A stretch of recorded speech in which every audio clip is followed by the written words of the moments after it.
Jadi kalau kita ada dispute Ya. di international level, kita dengan mudah udah kalah, belum maju udah kalah kita. Ya, Anda nggak mengklaim itu bukan wilayah udara kedaulatan Anda kok. Lihat aja konstitusi Anda sendiri. Betul. Selesai. Betul. Ya, Ya. ekstrimnya seperti itu. Seperti itu. Dan itu yang membuat saya bertekad setelah saya pensiun, saya akan berusaha berbagi untuk berusaha masyarakat Indonesia punya air mindedness, punya minat keudaraan, kedirgantaraan. Kedirgantaraan.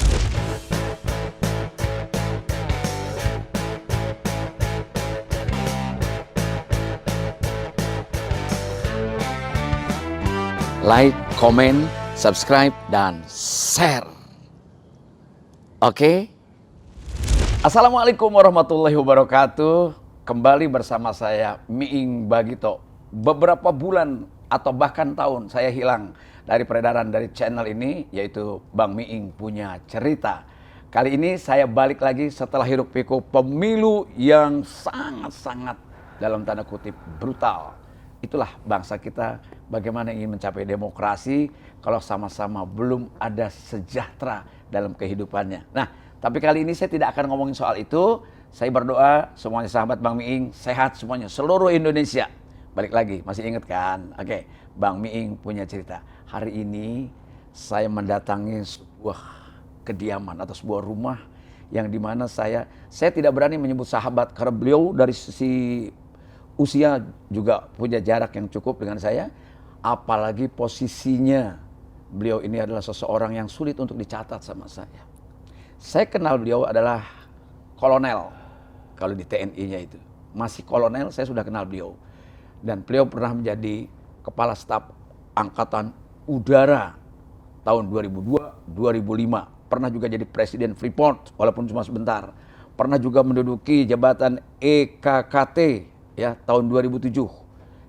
Nah, ini banyak cerita. Dan satu hal, jarang-jarang tentara yang punya buku yang sebanyak ini. Buku sih bisa beli, tetapi ini tulisan dan pikiran beliau. Saya justru jatuh cinta ketika bukan pertama kali bertemu, justru setelah membaca beberapa buku-bukunya atau catatan-catatannya. Siapa tamu saya? Marskal TNI Purnawirawan Capi Hakim. Assalamualaikum warahmatullahi wabarakatuh. Waalaikumsalam. Apa kabar, Ing? Baik, itulah Ya. Pak Cepi. Biasanya mestinya saya yang nanya, apa kabar narasumber? Ini dia langsung nyamber. Karena satu hal, kalau di belakang saya banyak alat musik, beliau adalah seorang marskal atau sebut saja kalau orang awam bilang jenderal bintang 4 yang semua alat musik bisa dia mainkan. Bahkan alat-alat dirinya pun dia bisa mainkan sendiri. Jangan didengerin tapi. Apa kabar Pak Cepi? Sehat ya? Alhamdulillah. Bukan main. Baik, alhamdulillah. Kalau ketemu jenderal kita kadang-kadang suka deg-degan serem. Ini karena bukan soal kenal lama kan, tetapi beliau karena saya nyebutnya susah. Dia punya pendidikan latar belakang yang formalnya akademiknya adalah militer dan punya pengalaman terbang beribu-ribu jam sebagai penerbang militer, tapi juga semua alat musik main band. Ya, kalau Anda di usia-usia saya atau mungkin 35 ke atas, setiap minggu ke Key Lounge di Hilton Hotel itu pasti ketemu Pak Cepi. Pegang gitar, pegang saksofon, pegang keyboard, pegang segala macam alat musik. Dan bahkan menyanyi, bukan main. Makanya awet muda. Sehat ya? Bukan main. Bukan. Main Pak Cepi, ini saya terlalu banyak yang di otak saya dikumpulkan untuk bisa bertanya atau ngobrol. Paling nggak saya pengen ngobrol yang santai aja. Ada 3 fase yang saya mau tanyakan atau di 3 seksi ini. Yang pertama, saya pengen ngobrol soal masa kecil. Karena saya nonton videonya dengan Guntur itu, saya kaget loh. Saya pikir Pak Cepi anak Betawi biasa aja gitu. Ternyata tinggalnya, walaupun tidak tinggal di istana, tapi tinggalnya tetangganya Istana Negara zamannya Bung Karno. Itu gimana ceritanya tuh? Jadi masa kecil saya itu di Jalan Segara 4 namanya. Segara 4. Sekarang udah nggak ada pasti ya? Sekarang Jalan Veteran. Oh. Jadi sekarang Veteran 4 udah nggak ada. Veteran 3 masih ada. Iya, iya. Jadi Istana Presiden itu dibatasi Jalan Veteran 3 dan Veteran 4. Dulu Segara 3, ini Segara 4. Habis Segara 4 nggak ada lagi. Maka Segara 4 dikenal dengan Gangpul. Gangpul. Dulu banyak terminologi, istilah-istilah itu masih bahasa Belanda. Jadi kalau istana, Gangpul, Jalan Veteran, Jalan Segara 4. Ke depan tuh Gambir, Gambir, ya. ada kantor polisi, Hofbiru namanya. Hofbiru. Nah, di Jalan Merdeka, Jalan Timur. Merdeka Barat. Barat ke sana dong, seberang ke museum. Iya, depan museum ada itu, museum. depan museum itu kantor polisi dulu tuh. Hofbiru, dikenalnya dengan Hofbiru. Orang kantor polisi mana? Enggak, itu Hofbiru. Harus tanya Hofbiru. Jadi bahasa Belanda pada waktu itu masih banyak digunakan. Terus di istana itu, di depan Istana Merdeka tuh Jalan Merdeka. Jalan Merdeka Utara apa selatan? Utara. Terus ada halaman, ada Istana Negara. Ya, Istana Negara itu di sini Jalan Nusantara kalau nggak salah ya. Jalan Nusantara. Reswijk dulu namanya, bahasa Belandanya. Holland Spreken-nya Reswijk. Ya. Jadi di sini ada jalan Segara 4, Gangpul. Gangpul itu di satu sisi itu Kementerian Kehakiman. Ya. Satu sisi di jalan tuh semuanya Kementerian Kehakiman, di tengah-tengahnya Sekarang ada kantor Mahkamah Agung itu ya? Enggak ada. Mahkamah Agung di sana lagi. Ini di Veteran 4 yang udah nggak ada lagi. Sekarang udah nggak ada lagi. Jadi dulu Kementerian Kehakiman di situ. Ada bengkel mobilnya, ada kantornya. Dan di tengah-tengah tuh ada rumah Mr. Sudaryo namanya. Mr. Sudaryo ini rumahnya sama tembok istana, tembok halaman istana. Jadi kita sering manjat-manjat tembok, melihat-lihat ruangan istana. Jadi rumah Mr. Sudaryo itu rumah masyarakat biasa sebetulnya. Jadi ini jalannya, ini Kementerian Kehakiman, di sini ada rumah-rumah, beberapa rumah. Di rumah-rumah itulah salah satunya ada rumah kita tinggal di situ. Jalan Segara 4, nomor 4, Pavilion. Jadi ayah ibu tinggal di situ Ya. dan Mbak Cepi. Jadi itu rumah-rumah orang Belanda tadinya. Kenapa di Pavilion? Karena di rumah utamanya itu masih diisi orang Belanda waktu itu. Rumah utamanya itu disebut sebagai Hofgebouw. Jadi tadi ada Hofbiru, ini ada Hofgebouw. Rumah utama. Kita di samping yang kecil dari belakang. Pavilion. Anak Betawi bilang pavilion.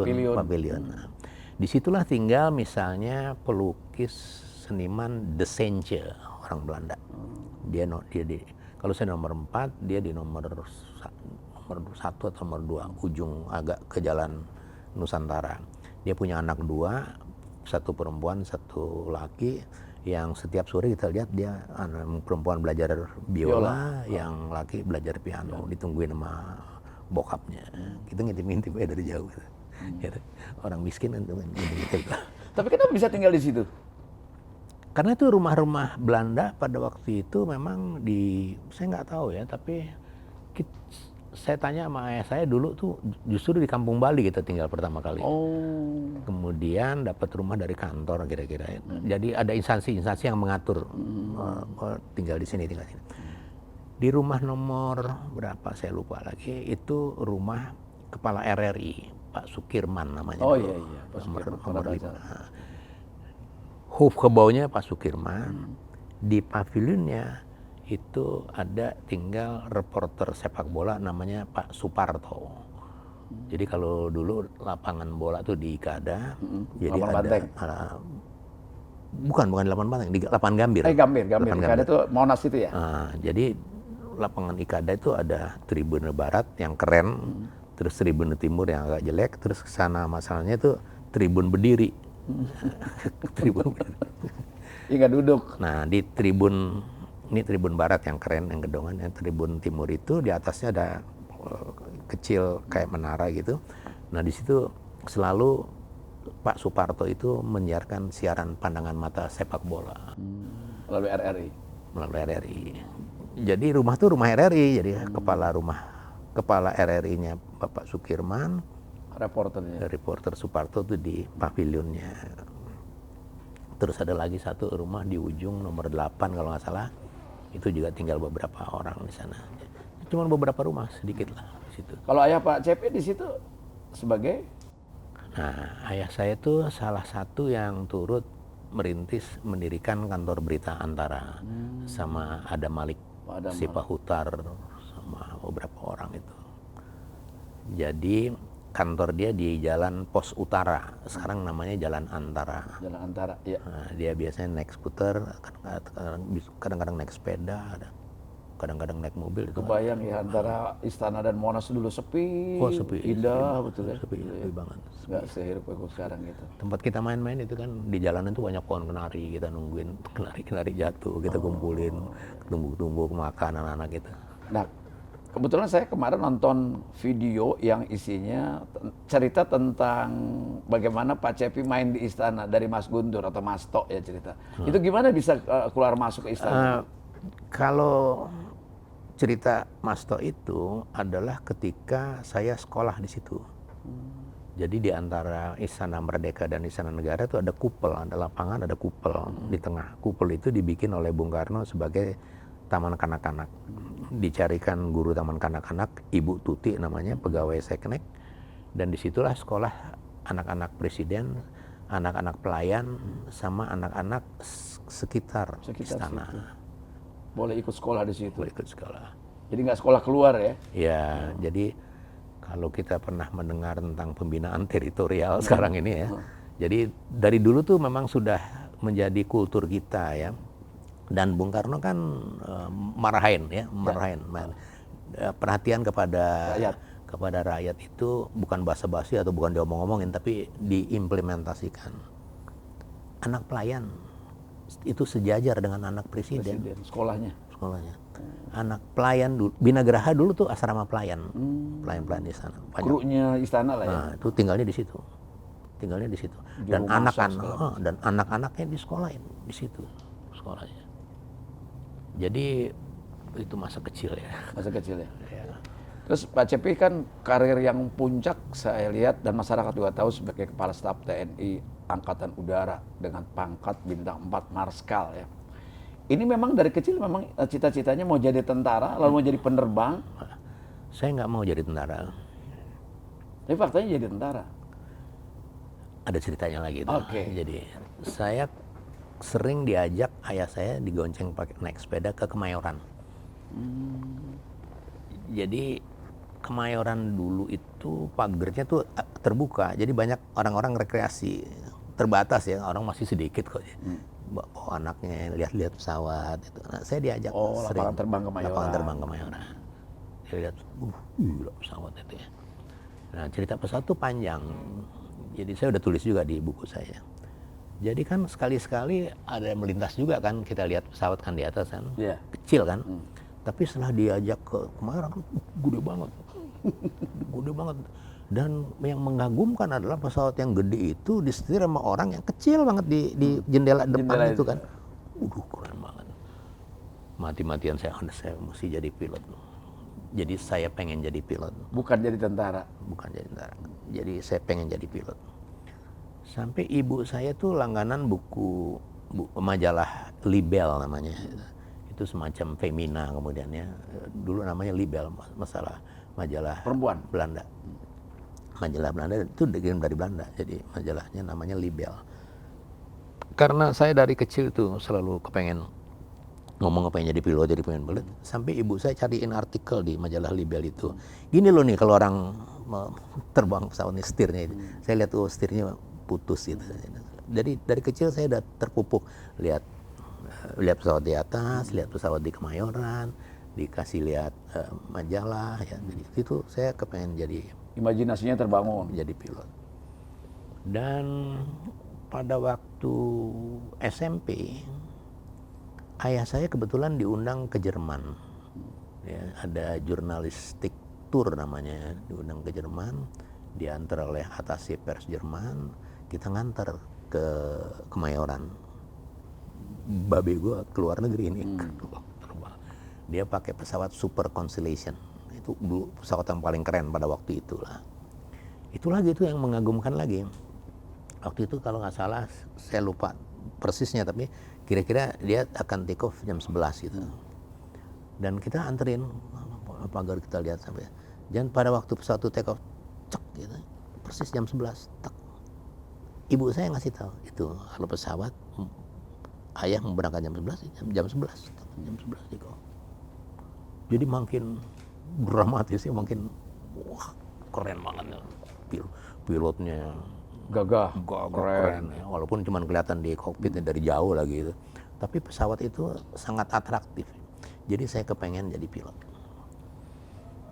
Kemudian pada waktu saya SMP, ayah saya udah bilang, kita berenam bersaudara ya. Jadi saya nomor 2. Saya bilang, kamu habis SMA cari hidup sendiri.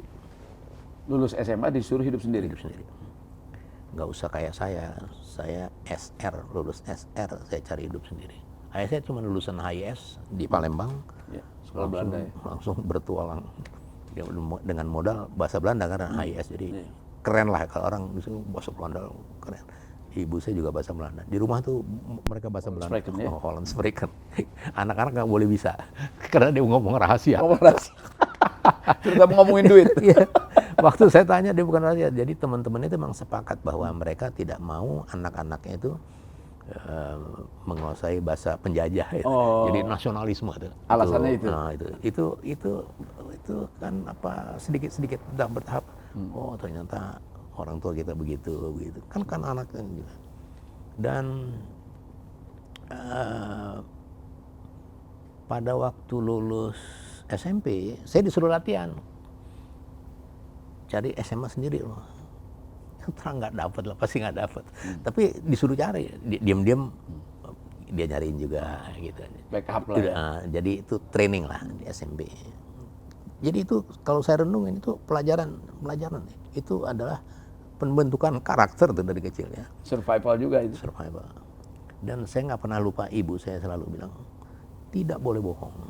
Dalam aspek apapun tidak boleh bohong. Tidak boleh bohong. Tidak boleh bohong. Dan itu membekas sama saya. Kalau kita bohong panik terus karena udah dibilang nggak boleh. Jadi sesuatu yang nggak boleh itu bohong itu. Ibu saya.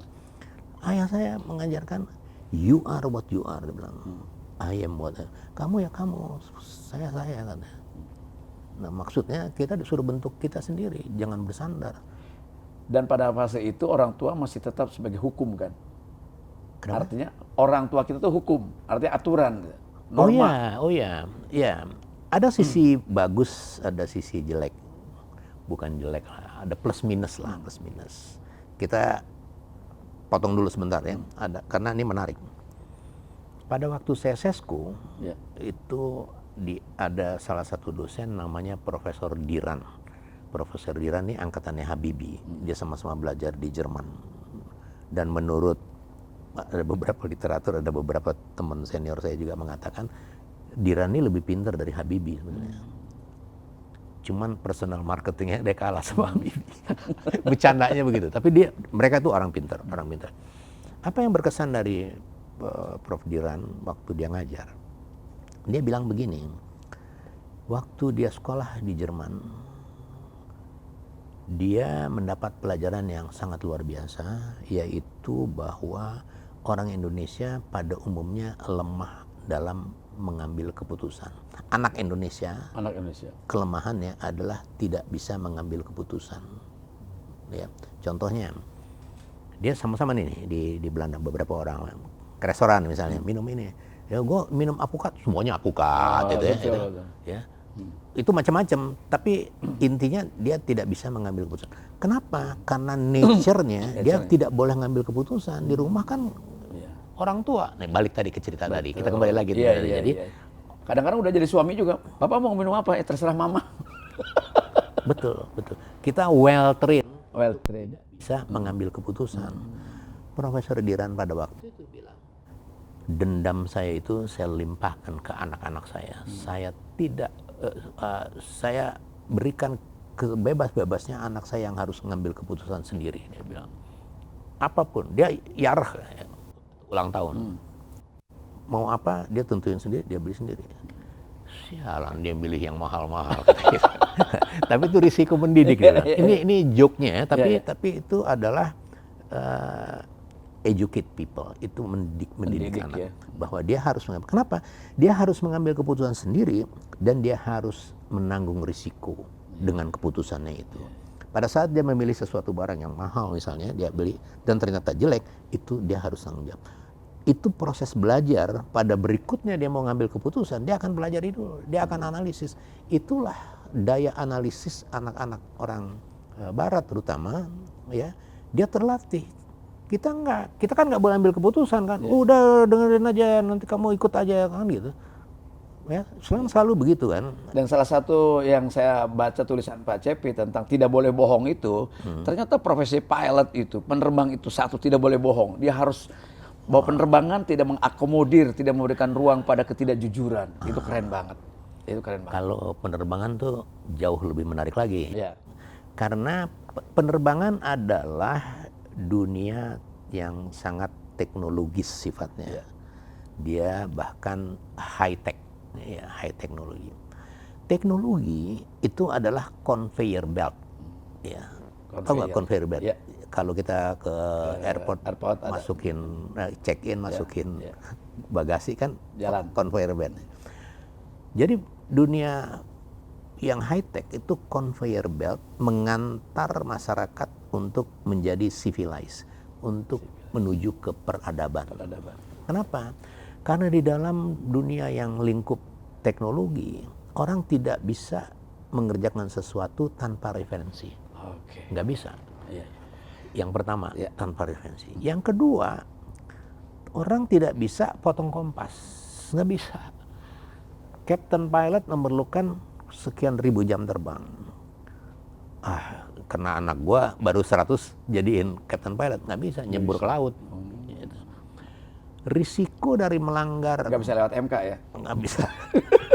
Risiko dari melanggar aturan yang berlaku, risiko dari potong kompas, itu langsung dibayar oleh yang mengerjakannya. Itu sebabnya dunia teknologi mendidik orang, mengajar orang untuk beradab. Kenapa? Kalau dia nggak beradab, dia cilaka. Menuju civilization, jadi menuju peradaban. Pak Cepi, ini menarik lanjutkan, tapi saya agak kepotong tadi. Akhirnya dapat SMA. Nah, balik lagi ke... Nanti kita balik lagi soal penerbangan ini, banyak banget yang ya, perlu kita dengerin. Benar, itu udah nyamping-nyampingin. Balik lagi tadi, jadi SMP, SMA. Begitu lulus SMA, SMA 6 kan? SMA 9. SMA 9. SMA 6 tuh pagi, SMA 9 tuh siang. Dulu tuh begitu. Di Bulungan tuh ada 3 SMA. Iya, betul. SMA 11 kalau nggak salah, ada 11. SMA 6 tuh pagi, SMA 9 tuh siangnya, SMA 11 siang juga yang di sebelahnya tetangganya. Yang berantem jadi 70 akhirnya. SMA 11, SMA 9, SMA 6 sering berantem juga sama STM penerbangan. Di sini. Oh, sering berantem. Itu sering ngaco tuh berantem terus.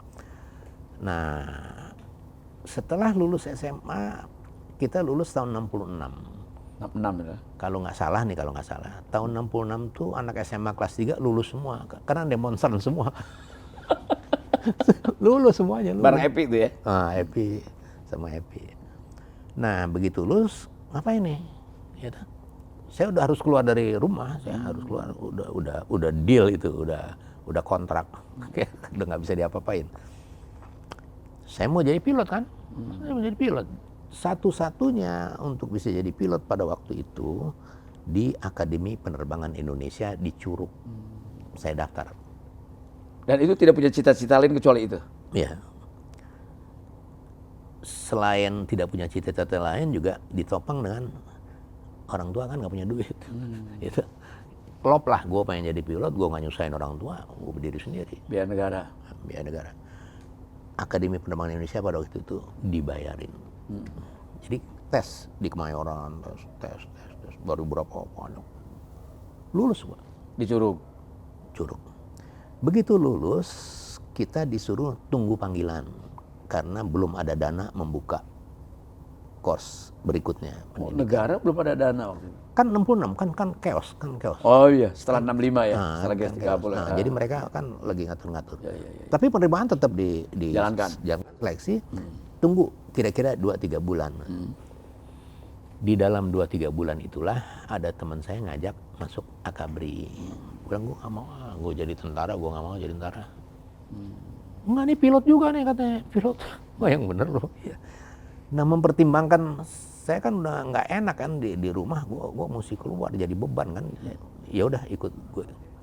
Teman saya itu teman dekat saya. Dia waktu daftar di ITB minta temenin gua. Gue nemenin doang. ITB dia daftar apa lagi, ada satu lagi lupa saya. Gue ikutin. Nah, dia Akabri mulai goyah juga nih kan. Karena Curug nggak dipanggil-panggil. Ini tentara gue nggak demen, tapi ada bisa jadi pilot. Gue ikut, gue temenin lo aja deh, gue temenin lo. Daftar di Tanah Abang, kan di Tanah Abang dulu, Angkatan Udara. Daftar. Ternyata daftar tuh nggak bayar. Jadi dia formulir gue ya, ikut-ikutan aja gitu. Akhirnya gue yang diterima, dia nggak diterima. Nah, itu garis tangan itu, garis tangan pilot ya. Ya, yang maha kuasa. Yang ingin saya sampaikan buat Gen Z terutama anak-anak muda nih, apa yang disampaikan Pak Cepi tadi, pesannya adalah pertama, orang tua kita zaman dulu, kalau boleh mengacu kepada budaya Minangkabau misalnya, itu kan memang begitu akil balik dia harus keluar rumah kan, harus merantau. Mungkin ada satu hal, sekarang banyak loh anak, termasuk anak saya mungkin kuliah masih tinggal di rumah. Artinya kemandirian sudah dibangun dari sejak zaman dulu. Oh iya. Orang Sumatera lah pada umumnya, orang merantau ya. Nah, ayah saya tuh orang Palembang, di rumahnya itu di Kalimusi, benar-benar rumah Sungai Musi. Rumah Sungai Musi. Ibu saya tuh di Danau Singkarak. Minangkabau. Danau Singkarak, jadi di air juga dia. Di air juga. Di air. Sama-sama orang air. Rumahnya air juga. Bagaimana ayah saya sama ibu saya ketemu? Di Nusa Kambangan. Loh, kenapa? Karena ayah saya tawanan politik. Nah, pada waktu itu transit. Wartawan itu. Wartawan pejuang itu. Ditangkep-tangkepin kan, keluar masuk, ditahan di Nusa Kambangan. Belanda yang Belanda yang nangkep, masuk Nusa Kambangan, disiapkan untuk dibuang ke Australia. Transit. Pada waktu transit itu Jepang masuk, menyerah, nggak jadi. Dibalikin lagi. Ayah saya ketemu ibu saya. Ibu saya tuh Ibu juga sama ditahan juga. Ibu saya itu, bapak ibunya ibu saya itu adalah pegawai penjara Belanda di Nusa Kambangan. Begitulah mereka kemudian menikah di Cilacap dan saya lahir di Jogja. Akhirnya masuk ke TNI AU, Akabri Angkatan Udara saat itu. Begitu ceritanya. Terus belajar dan tidak menyesal. Akhirnya jadi tentara juga kan, di Gojolok juga sama. Ya, bukan gojlok sama nggak gojlok. Itu kan keinginan orang ya. Saya kan kepengen jadi pilot penerbangan sipil. Dalam bayangan saya kan terbang kemana-mana gitu. Tapi kan udah daftar nggak dipanggil-panggil. Nganggur, ada tanggung jawab moral kan. Bagaimana nih? Mesti cari hidup kan, cari hidup sendiri. Saya waktu itu ikut di bengkel solder radio Cawang, dulu ada cabangnya di Pejompongan. Saya gitu nyolder itu radio. Punya Pak Gobel. Punya Pak Gobel. Itu perjuangan saya sebelum masuk. Untuk cari hidup itu. Untuk cari hidup. Sebelum masuk ke Akabri. Jadi kalau orang bikin radio tuh gampang sebenarnya, dari satu plat begini dipatri jadi karton tebel itu. Kayaknya gampang kan, gue nggak jadi loh. Padahal memang bukan bakatnya. Nah, dibayarnya itu kalau jadi kan, kalau nggak jadi nggak dibayar. Akhirnya kuliah di Akabri Udara. Akhirnya masuk di Akabri Udara Jogja, ya? Di Jogja. 1 tahun pertama di Magelang. Kita darat, laut, udara, polisi itu sama-sama di Magelang. Chandra di mukanya di situ ya. Nah, di Magelang. Tahun kedua yang darat tetap di Magelang, yang laut ke Surabaya, yang udara ke Jogja, yang polisi ke Sukabumi waktu itu. Sekarang di Semarang. Sukabumi. Tahun kedua, ketiga, tahun keempat, semester kedua, semester pertama kita dites siapa yang bisa jadi pilot. Untungnya gue jadi pilot. Semester kedua, tingkat 4, kita udah masuk ke Sekbang, ke flying school, ke sekolah penerbang. Jadi waktu kita dilantik, kita masih berstatus siswa penerbang. Belum jadi penerbang, masih siswa karena belum selesai. Selesainya tuh tahun 73. 3 pada waktu itu. Saya baru selesai jadi pilot, ditempatin di Halim pada waktu itu. Waktu itu flying school-nya tuh 4 pesawat. Piper Cub, pesawat capung, Mentor, Cessna dulu, Cessna, Mentor, terus L-29. Ini L-29 ini pesawat jet trainer. Ya. 4 pesawat, lulus, ditaruh di Jakarta, terbang Dakota. Dakota yang zaman dulu, yang gue naik sepeda, nonton, lihat sama babi gue itu. Yang begini yang dongak gitu kan? Yang belum berangkat udah take off. Itu. Udah take off, udah begini kan? Udah dongak. Itu Dakota ya? Iya. Itu pesawat yang kuno. Belum ada Fokker ya? Belum. Nah itulah. Jadi Dakota itu melekat bener. Waktu kecil lihat Dakota di Kemayoran, waktu Sersan Taruna, Taruna tingkat 2, kita latihan terjun di Sulaiman, Dakota. Dakota juga. Setelah lulus flying school ke Skadron 2, Dakota lagi. Tapi waktu Pak Cepi masuk Akabri Udara itu, begitu jadi uniform tentara, nggak menyesal, nggak takut karena pikirannya pilot adalah bukan tentara. Nggak ada penyesalan sama sekali, karena nggak ada waktu untuk bisa menyesal atau tidak menyesal. Ya, waktu tuh betul-betul Padat. Waduh, ini. Cuman yang Maha Kuasa tuh luar biasa juga. Kan saya kepengen jadi penerbangan sipil. Pada tahun 70-an, cerita setelah jadi pilot di Setelah lulus Akabri di Halim. Nah, saya berkesempatan misalnya di Kasbon dipinjam sama penerbat. Oh, penerbat Angkatan Darat di Semarang. Di Kemayoran. Oh, Kemayoran. Masih di Kemayoran waktu itu. Penerbat itu kekurangan co-pilot. Jadi dia mau terjun di Batu Jajar, dia pinjam kita. Nah, saya dipinjemin. Jadi beberapa kali saya terbang Dakota Angkatan Darat. Terus pada waktu itu penerbangan sipil kekurangan pilot. Jadi ada kerjasama Angkatan Udara dengan penerbangan sipil. Jadi ada teman-teman yang terbang di Garuda, terbang di Merpati, ada terbang di Mandala, ada beberapa. Dari penerbang militer bawa penerbang. Dia Sekolah lagi untuk sekolah lagi, pesawatnya. Course lagi untuk mendapatkan airline transport pilot license. Jadi belajar lagi, udah dapat SIM, baru kita terbang. Nah, saya beruntung terbang di luar Angkatan Udara itu, misalnya saya pernah terbang di PENAS. PN Aerial Survey, ya, perusahaan negara foto udara itu. Saya pernah terbang di Merpati Nusantara, di Papua waktu itu, Dakota. Terus saya terbang di Mandala. Di Mandala saya 3 tahun, 78 sampai 81. Saya terbang dan terbangnya Dakota, terus pindah ke Vickers Viscount namanya, VC8. VC8. Pak Cepi, saya ingin mengulangi lagi ya, Pak Cepi menyampaikan terutama buat sahabat Bang Miing yang Gen Z, yang anak-anak muda banget. Ada satu pesan, jadi profesional itu butuh karakter building yang benar-benar kuat. Di antaranya pertama, bahwa penerbangan itu tidak mengakomodir ketidakjujuran, ketidakteraturan, kemudian potong kompas dan sebagainya. Itu harus betul-betul meritokrasinya benar ya. Itu civilized. Iya, civilized. Beradab. Civilized itu beradab.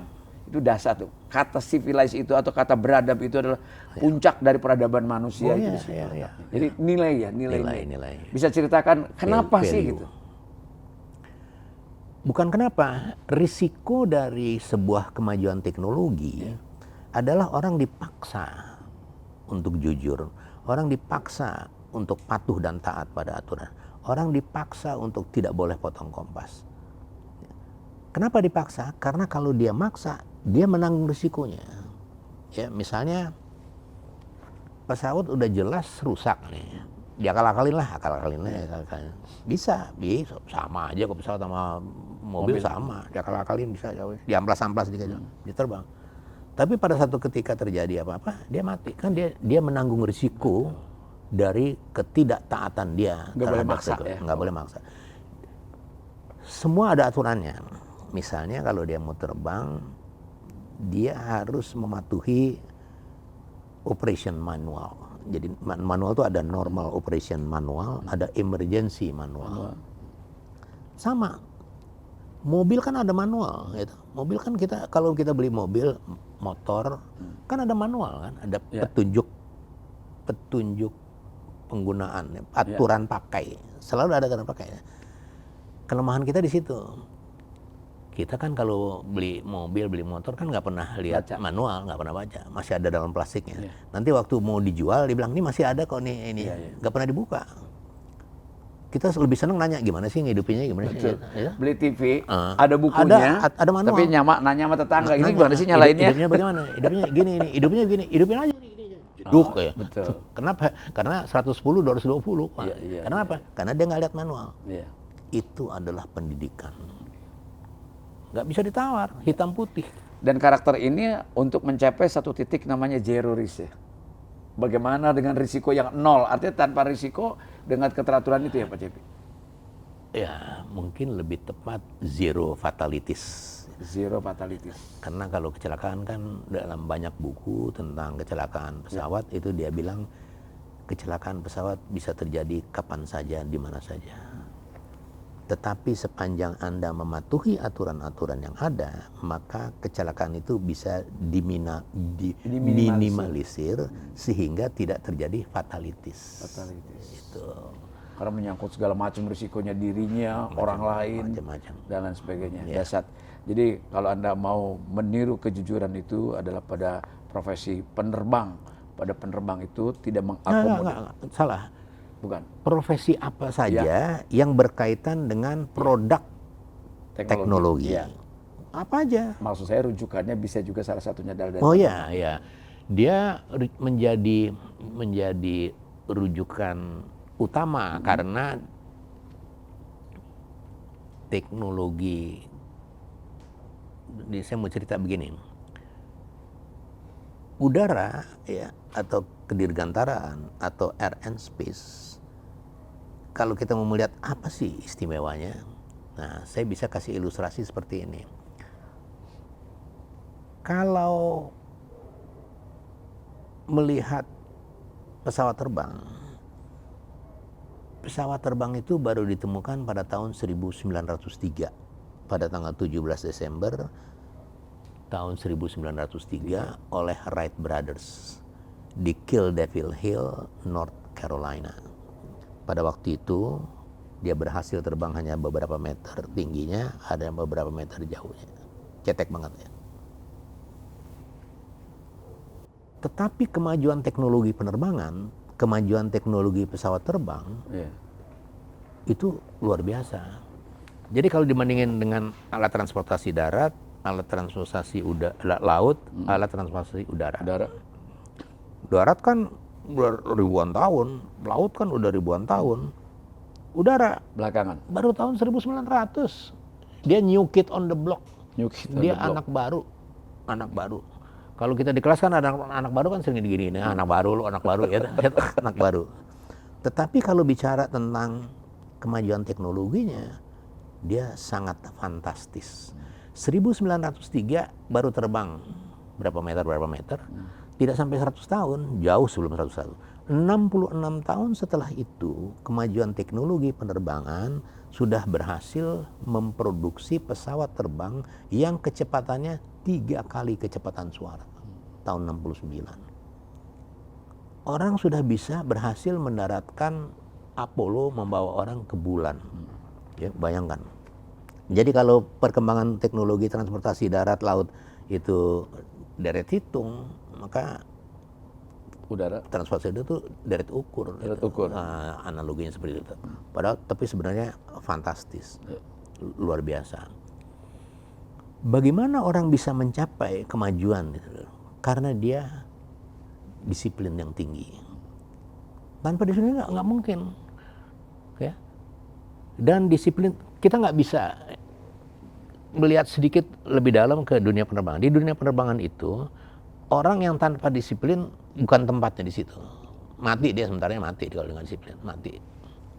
Kalau anak Betawi, orang yang tidak teratur, anak Betawi bilang mampus aja loh kalau nggak ikut aturan. Gitu. Self discipline itu nggak mungkin, ya, susah, ya, susah sekali.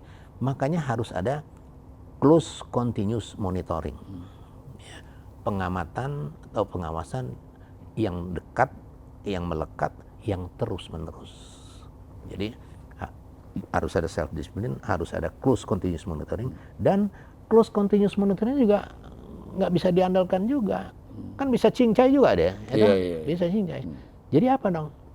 Harus ada law enforcement, harus ada tindakan tegas yang bikin kapok kalau terjadi pelanggaran.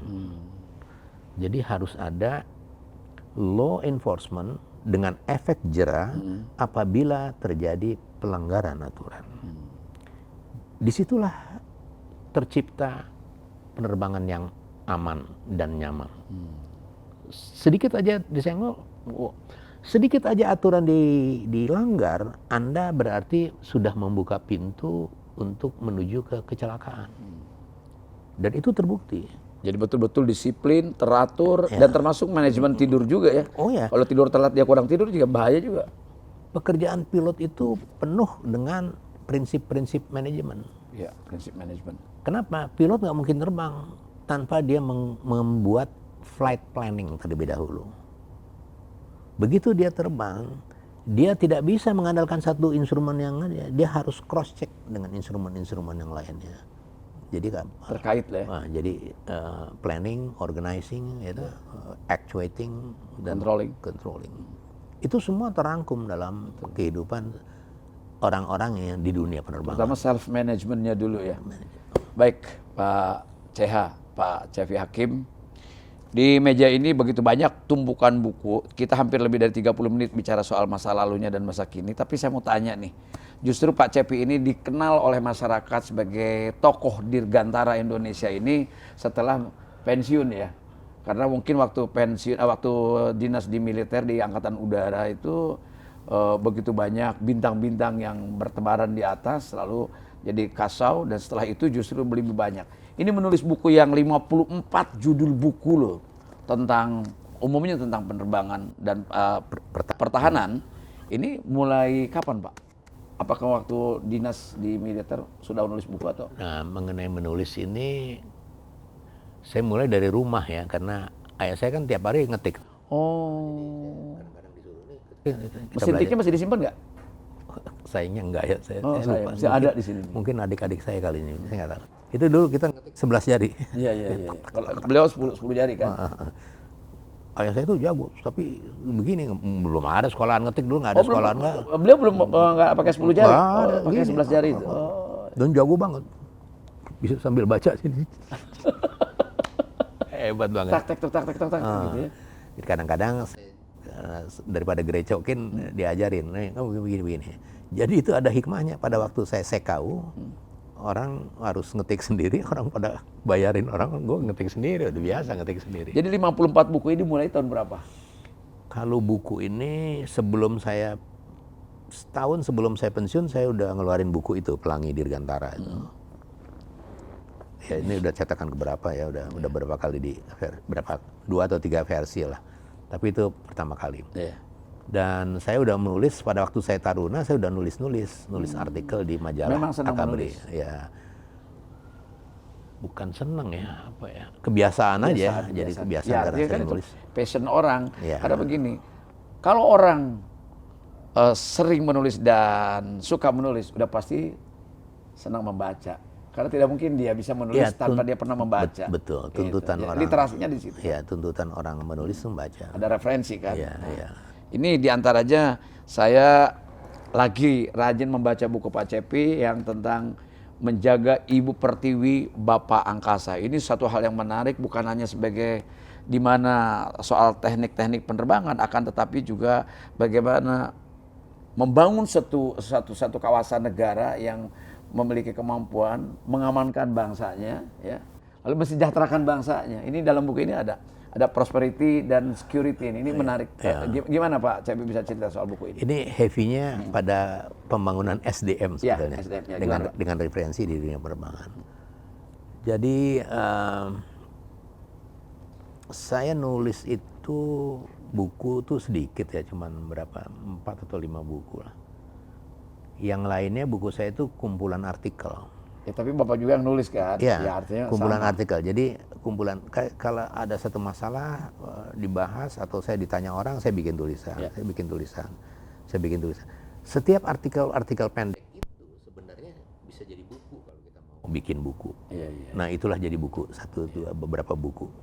Ini dari artikel saya uraikan, breakdown jadi buku. Dan kalau sahabat Bang Miing juga sering melihat, mungkin baca di harian-harian entah di media Indonesia, di Kompas, kemudian di media-media nasional lainnya, artikel-artikel atau kolom-kolom tulisan Pak Cepi. Dan satu paling menarik adalah setiap kapal jatuh yang bicara di TV pasti Pak Cepi. Nah ini. Kemudian Pak Cepi, saya agak tergelitik juga. Saya suka dengar dari teman-teman pilot itu, begitu kita terbang mengudara di angkasanya Cengkareng, tiba-tiba radio sudah take over dengan Singapura, apa yang disebut dengan FIR ya, apa namanya, Flight Information Region. Nah, itu gimana Pak ceritanya? Kalau kok nggak ditangani oleh Indonesia terus itu suaranya sampai kita lepas landas dari Cengkareng itu? Ini panjang ceritanya ya. Jadi itu namanya wilayah yang sering disebut FIR Singapura. Ya, FIR Singapura. FIR Singapura itu berada di Selat Malaka, di atas Kepulauan Riau dan Natuna. Ada sejarahnya. Pada tahun 46, 47, dan kalau nggak salah tahun 48 tuh ada notulen rapat, keputusan rapat. Rapat dari RAN, Regional Air Navigation, kalau nggak salah. Semua negara di dunia itu yang menjadi anggota Perserikatan Bangsa-Bangsa, yang menjadi anggota United Nations Organization, dia automatically menjadi anggota ICAO, International Civil Aviation Organization. Jadi semua transportasi udara di seluruh dunia itu di bawah naungan ICAO, International Civil Aviation Organization. Jadi ada Global Air Transportation System namanya.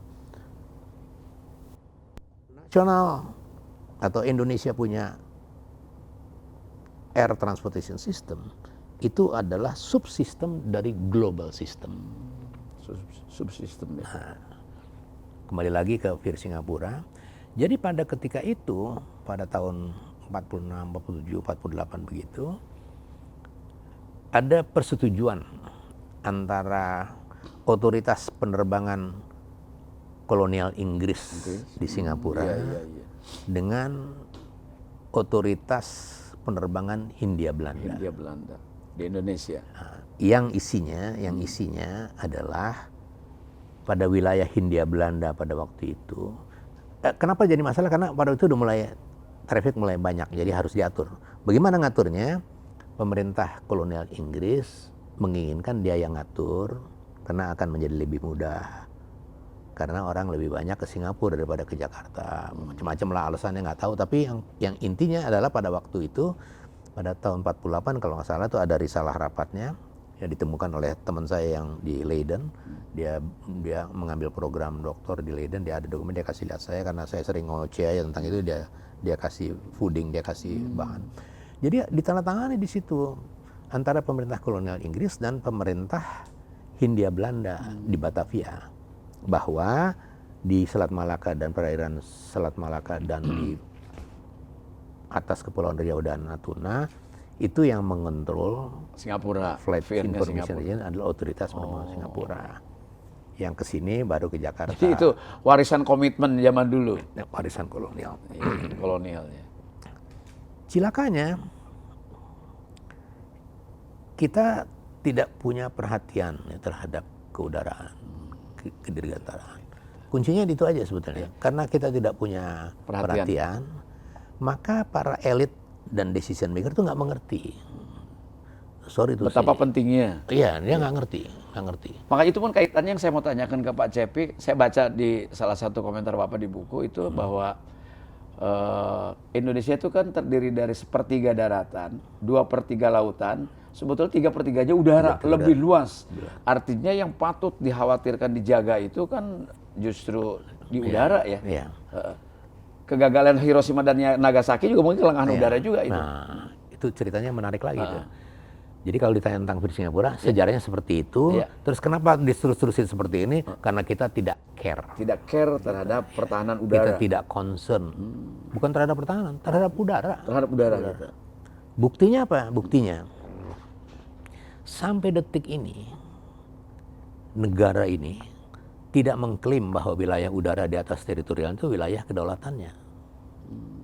Nggak ada. Dalam konstitusi juga ya? Dalam konstitusi, dalam Undang-Undang Dasar 45, nggak ada. Ada di Undang-Undang Nomor 1 Tahun 2009, terus ada Undang-Undang Kelautan, kalau ada 2-3 undang-undang. Tapi itu sandarannya nggak ada, referensinya ke konstitusi, cantolannya konstitusi nggak ada. Karena konstitusi hanya bumi dan air. Bumi dan air. Nah, wah, Ya, udara nggak ada loh. lebay banget loh kan, gitu selalu orang lebay banget ya. Iya. Karena dia nggak ngerti, jadi lebay banget sih. Itu kan bumi dan air maksudnya juga udara kan begitu kan?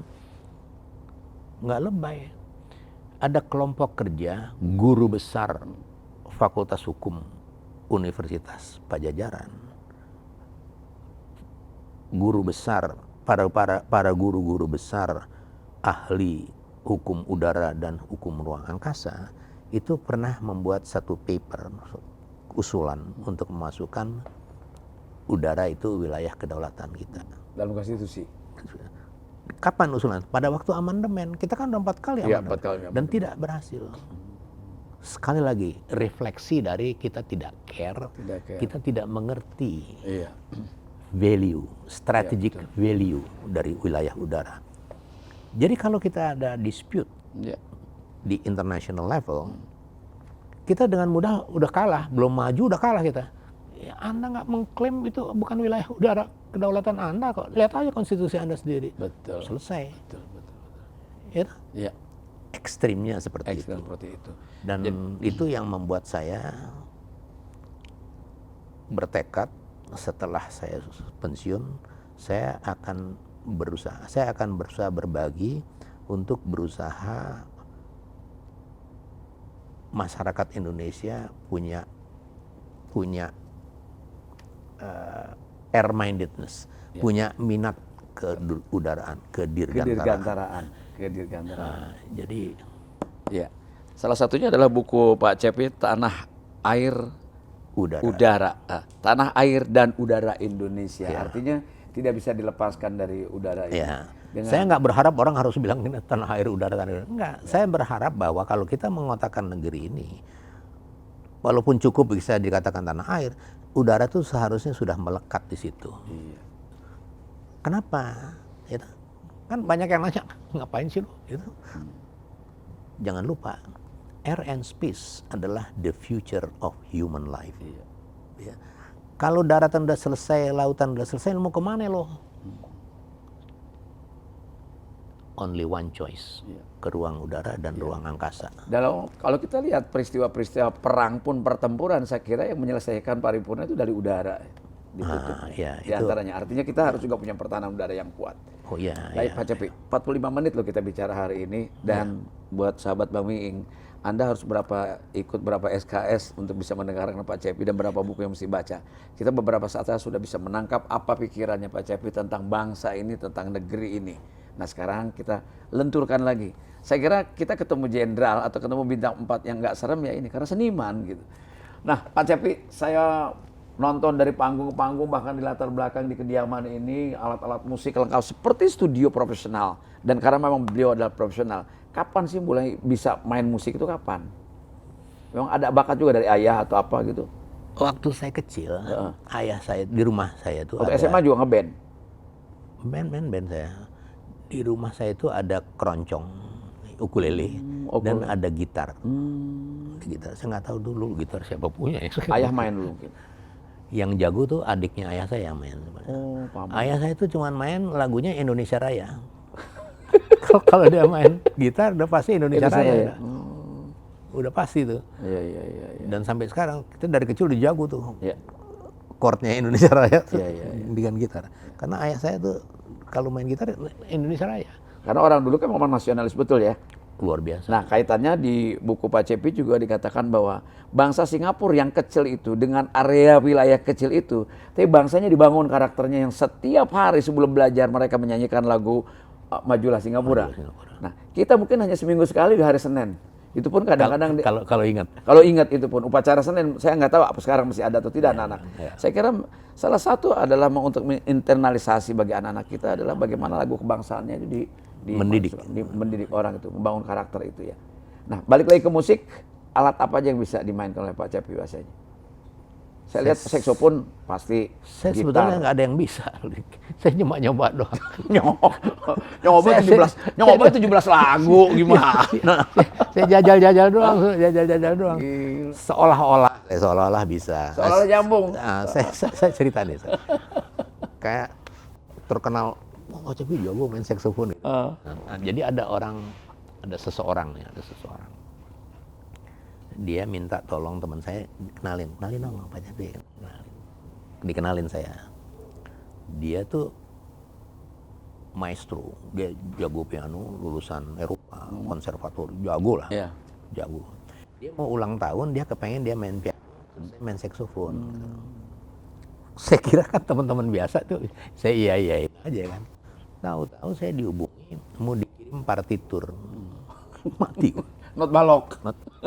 Nanti saya kirim partiturnya. Oh iya. Sampai udah deg-degan gua mati. Saya nggak bisa baca not balok. Bisa baca not balok sih bisa, tapi nggak bisa mainin baca not balok, baca ABCD doang. Gripnya aja. Nggak bisa. Main begitu nggak bisa. Karena saya nggak sekolahan, saya main tuh jajal doang. Gitu. Main piano, jago main piano. Enggak.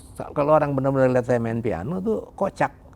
Karena chord di piano yang saya tekan itu adalah terjemahan chord gitar gitu.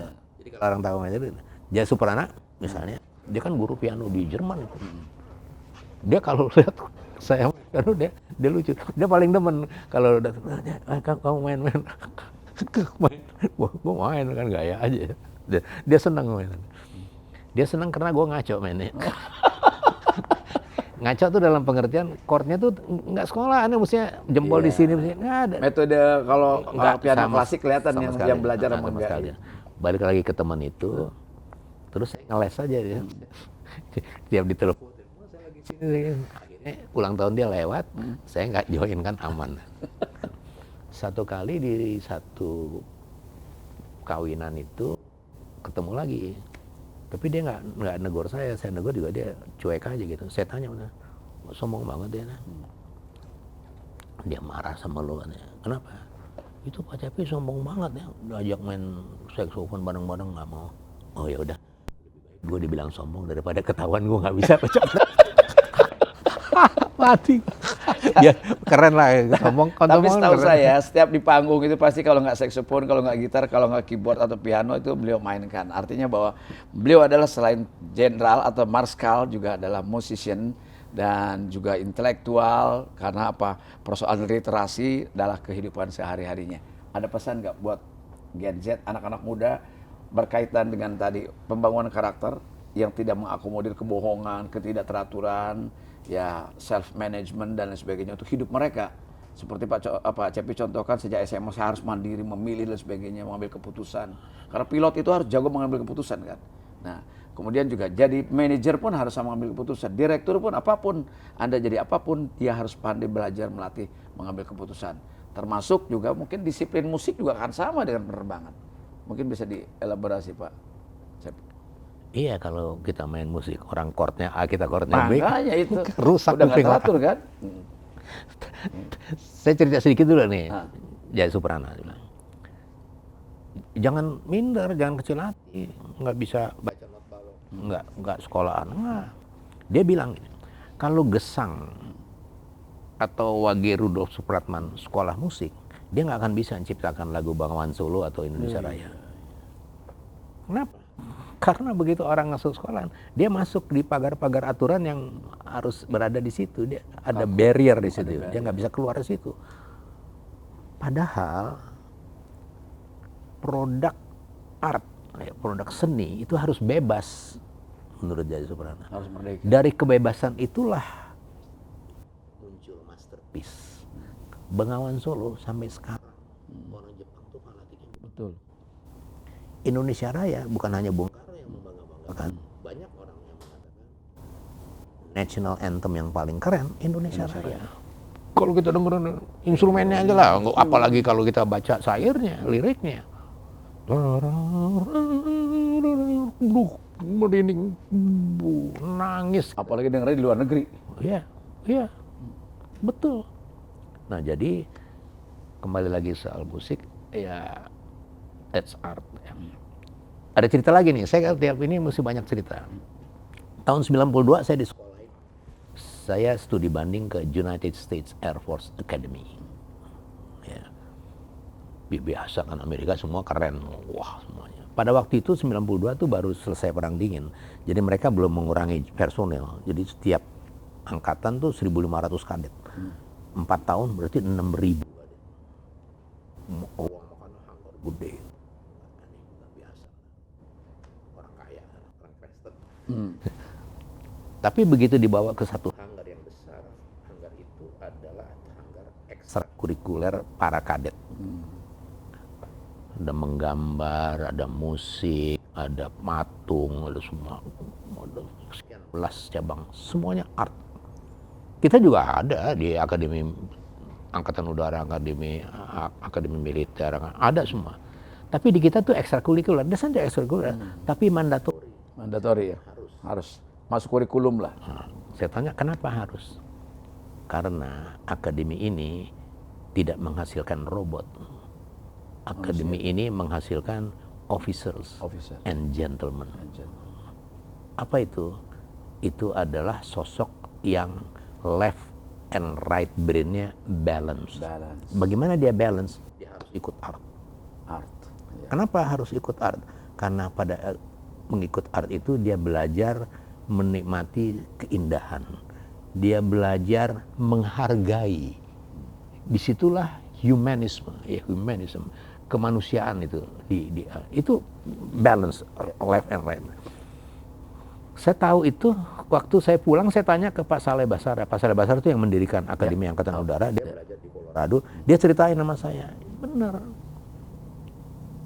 Karena estetika setiap orang itu harus digali, harus dipupuk supaya balance.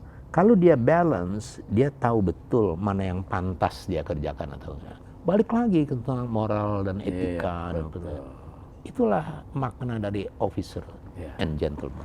Officer and gentleman. Bagaimana menggabungkan otak kanan dan otak kiri sebagai sebuah keseimbangan. Sebab kalau dia politisi, dia bukan robotnya undang-undang.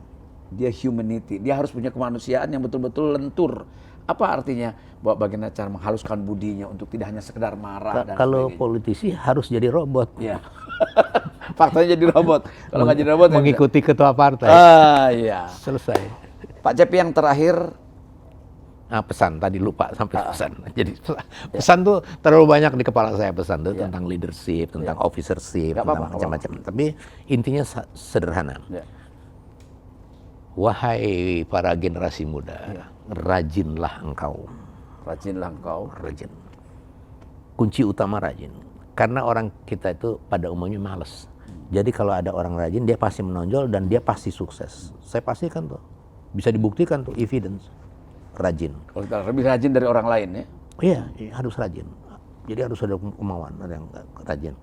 Dan rajin itu masih belum cukup. Dia harus diiringi dengan ketaatan. Ya, disiplin. Tidak ada sukses yang dicapai tanpa disiplin, itu nggak ada. Nothing. Nggak ada. Disiplin. Jadi rajin, disiplin. Disiplin itu mencakup banyak hal ya. Banyak hal, sangat umum, sangat luas. Sangat luas sekali. Terima kasih Pak Cepi. Tapi ada satu pertanyaan saya, ini menyangkut pertama dasarnya saya bicara atas dasar konstitusi, Undang-Undang Dasar 45. Yang kedua yaitu cita-cita bangsa sesuai dengan konstitusi. Pertama dari buku Bapak saya baca tentang tujuan negara ini paling tidak bisa menghindar dari prosperity dan security. Nah sekarang skadron udara kita, alat pertahanan udara kita dibanding dengan kebutuhan luas dan jumlah bangsa ini, penduduk ini, kira-kira baru tercapai berapa persennya untuk bisa mengamankan udara kita? Saya nggak bisa bilang persen, tapi masih jauh. Ya, oke. Ya, itu yang pertama sekali masih jauh. Yang kedua, kita belum punya buku putih pertahanan yang menguraikan tentang bagaimana sistem pertahanan kita dibangun yang dijabarkan sampai kepada peralatan-peralatan yang dibutuhkan di lapangan. Kita belum punya itu. Belum punya ya? Kita punya buku putih 2015 sudah dibikin buku putih, tapi tidak dijabar. Buku putih begini, buku putih pertahanan. Ya, ini panjang lagi nih ceritanya. Sekarang ini dengan teknologi yang luar biasa, maka semua negara kalau bicara tentang pertahanan, dia tuh harus memperhatikan dua hal yang sangat utama, yaitu high teknologi dan total defense, pertahanan total. Karena perang sudah menjadi perang yang total sifatnya. Dia harus pada dua ini. Apa sih pertahanan yang total? Dulu yang perang tuh tentara, sekarang enggak. Sekarang yang perang tuh bangsa, bangsa melawan bangsa. Jadi harus total. Karena total war, kita harus bikin total defense. Karena total defense, kita harus menguraikan. Negeri ini harus punya bukunya, harus punya manualnya, bahwa kalau ada ancaman datang, siapa yang maju? Oh, yang maju komponen utama yaitu tentara dan polisi misalnya. Terus kalau dia kalah, belakangnya apa? Ada komponen cadangan. Terus kalau ini ada komponen pendukung apa? Masyarakat. Nah, cadangan tuh yang mana? Cadangan tuh begini-begini, yang pegawai-pegawai itu dilatih. Ada nggak sekarang pegawai dilatih? Kan nggak ada. Jadi itu maksud saya, nggak ada. Belum lagi kalau sistem pertahanan itu kayak apa sih? Kayak begini loh. Kita harus perhatiin wilayah ini, wilayah ini, wilayah itu ini. Itu yang dimaksud dengan pertahanan semesta itu? Ya, pertahanan total. Jadi harus diuraikan sehingga setiap warga negara tahu apa yang dia kerjakannya. Itulah maksudnya Pak Cepi yang saya ingin tanyakan dari buku yang saya baca itu. Perlukah sekarang negara kita juga memberlakukan wajib militer itu negara-negara lain? Ya, itu salah satu metode aja, salah satu metode saja. Karena kalau kita bicara tentang wajib militer, saya melihatnya dari perspektif kesadaran berbangsa. Nanti image-nya jadi lain. Ya, kesadaran berbangsa. Persepsinya jadi lain. Ya. Kenapa sih politisi kita, kaum elit kita kadang-kadang ugal-ugalan nggak mikirin itu? Karena memang dia tidak dididik untuk mikirin bangsanya. Di mana dia dapat? Dia nggak dapat pendidikan itu. Jadi kita nggak bisa salahin. Betul. Makanya ugal-ugalan nggak keruanan. Dulu kalau tidak salah ada resimen mahasiswa juga salah satu metode itu. Iya. Ada walawak ya dia. Betul. Kan nggak mungkin kita mendidik semua masyarakat, nggak mungkin. Tapi kalau sebagian besar aja, atau sebagian yang ya nggak begitu besar tapi ya agak-agak besar dikit, yang terdidik, dia akan mempengaruhi lingkungannya dan lain sebagainya. Yang ada sekarang uniform kombatannya ormas-ormas, itu pun tidak terlatih kan? Nah, yang sekarang yang terlatih adalah koruptor. Koruptor. Gitu. Jadi kalau orang bicara tentang ada terminologi yang menarik tuh belakangan ini sering ekosistem. Ekosistem. Koruptor tuh udah punya ekosistemnya sendiri. Dari sebelum dia mulai jadi korup, udah ada yang dorong-dorong, ambil aja ya. Begitu dia ambil OTT nih, udah ada lagi yang tenang aja. Begitu ntar gue bantuin. Udah begitu ketangkep masuk pengadilan, tenang aja. Udah ada ekosistemnya ada. Sampai dia masuk penjara, sampai dia keluar lagi terus bagi-bagi duitnya masih lebih. Kan kira-kira begitu sekarang. Berjamaah. Ya. Baik, Pak Cepi terima kasih banyak, dan baik itu pengalaman masa kecil, kemudian di Taruna, lalu cita-cita menjadi penerbang, sampai dunia musik yang hingar-bingar dipelajarinya. Saya kira kalau sahabat-sahabat Bang Miing, nanti kita akan berikan cover-cover gambar ini di sekitar sini yang menunjukkan portofolio atau bagaimana penghargaan bangsa dan negara baik di dalam maupun luar negeri yang dimiliki Pak Cepi sebagai penerbang, sebagai mantan KSAU, sebagai militer, sebagai seniman. Ini sangat lengkap. Itulah hidup sukses. Kenapa? Satu, punya self management yang kuat, punya karakter yang kuat, dan contoh yang sederhana dari beliau adalah cuma dua, rajin sama disiplin. Ya. Jadi bukan jam berapa kamu tidur, tapi jam berapa kamu bangun. Itu paling penting buat kita, terutama anak-anak muda. Terima kasih Pak Cepi. Sama-sama. Semoga obrolan kita 1 jam ini bisa memberikan sesuatu yang bukan main bagi bangsa ini, dan kita harus dibangunkan kesadaran ini. Ternyata kita butuh pertahanan udara, karena udara itu 3/3 daripada daratan dan lautan. Daratan 1/3 dari luas yang ada, kemudian lautan 2/3 dan udara 3/3. Artinya jauh lebih luas yang harus kita jaga. Dan suatu saat kita juga akan bisa kecolongan, mudah-mudahan tidak, tapi bahwa itu kemungkinan sangat besar, termasuk seperti juga terjadinya di Hiroshima dan Nagasaki, di bom oleh sekutu, itu juga kelengahan udara itu sendiri. Baik, terima kasih Sobat Bang Miing, semoga menjadi inspirasi bagi kita semua. Tokoh ini Dan saya bercandanya, kalau bisa sih di cloning. Ya. Pak Cepi ini kalau bisa kita cloning isinya ini. Karena Pak, orang kita kan mungkin baca buku sebesar ini juga nggak mudah untuk bisa menyelesaikan. Terima kasih atas perhatiannya. Mudah-mudahan kita akan menghadirkan tokoh-tokoh yang sangat inspiratif bagi kita semuanya, terutama semuanya tidak ada lain bagaimana membangun bangsa ini lebih maju ke depan. Dan satu catatan dari Pak Cepi tadi apa? Civilization, peradaban. Agar bangsa ini menuju peradaban. Conveyor belt. Conveyor belt. Civilization. Civilization. Terima kasih. Terima kasih Pak Cepi. Assalamualaikum warahmatullahi wabarakatuh.